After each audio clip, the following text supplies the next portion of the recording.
Le succès n'est jamais le fruit du hasard, c'est une stratégie.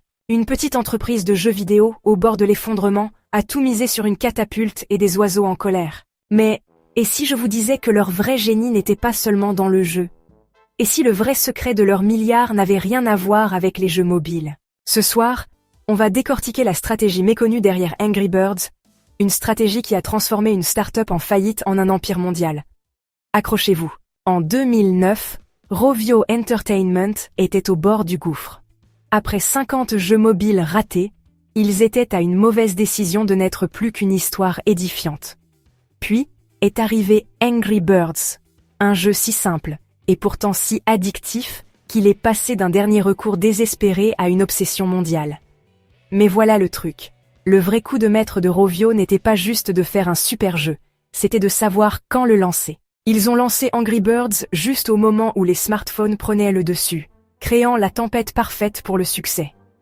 Les mécaniques de catapulte du jeu étaient faciles à prendre en main, mais impossibles à lâcher. Ils ont lancé Angry Birds juste au moment où les smartphones prenaient le dessus, créant la tempête parfaite pour le succès.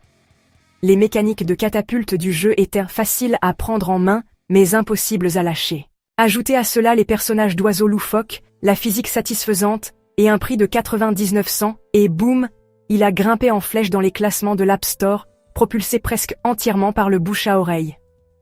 Pas de campagne publicitaire massive, pas d'endossement de célébrités, juste une pure domination virale. Mais c'est là que la plupart des entreprises de jeux se seraient arrêtées. Rovio non. Ils ont vu quelque chose de plus grand. Angry Birds n'était pas qu'un jeu. C'était une marque. Peluches, t-shirts, boîtes à lunch. Soudain, ces petits oiseaux furieux étaient partout. Et puis est venu le mouvement le plus audacieux de tous, Hollywood.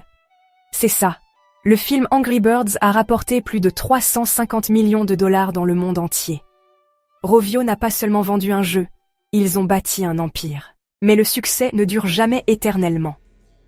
Alors que les tendances du jeu changeaient, les applications payantes perdèrent de leur attrait et les mastodontes gratuits comme Candy Crush et Clash of Clans prenaient le dessus.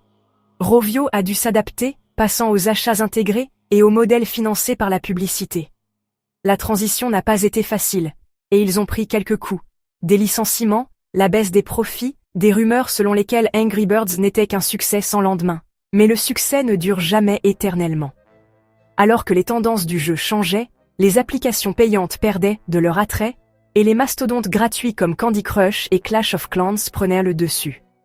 Rovio a dû s'adapter, passant aux achats intégrés et aux modèles financés par la publicité. Mais au lieu de sombrer dans l'oubli, ils ont riposté en réinventant la franchise, en lançant Angry Birds 2 et même en s'associant à des marques massives comme Star Wars et Transformers. Le résultat? Une résurgence qui a prouvé qu'Angry Birds n'était pas juste un jeu, c'était une icône durable. Et c'est la vraie leçon ici.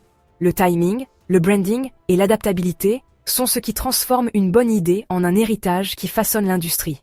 Scène 2, Engage and Conclude. Et c'est la vraie leçon ici. Le timing, le branding et l'adaptabilité sont ce qui transforment une bonne idée en un héritage qui façonne l'industrie.